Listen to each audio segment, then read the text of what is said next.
इचलकरंजी हादरले. 14 वर्षीय शाळकरी मुलीवर सामूहिक लैंगिक अत्याचार, 7 जणांविरुद्ध गुन्हा दाखल. इचलकरंजी शहरात 14 वर्षीय शाळकरी मुलीवर सामूहिक लैंगिक अत्याचार झाल्याची अत्यंत गंभीर घटना समोर आली आहे.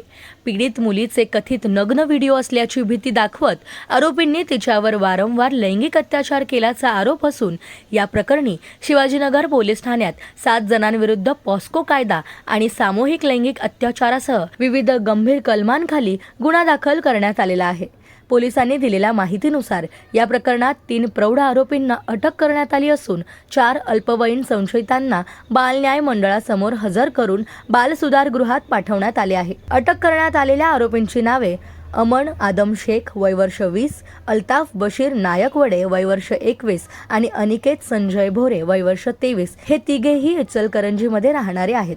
तक्रारीनुसार पीडित मुलीला तिचे कथित नग्न व्हिडिओ असल्याची धमकी देऊन आरोपींनी तिच्यावर सामूहिक लैंगिक अत्याचार केला. तसेच अत्याचाराचा व्हिडिओ तयार करून तिचा मानसिक व शारीरिक छळ केल्याचाही आरोप आहे.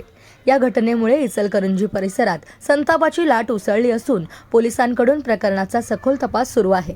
तपासादरम्यान उपलब्ध डिजिटल पुरावे आणि इतर बाबींचीही पडताळणी केली जाणार असल्याची माहिती पोलिसांनी दिलेली आहे.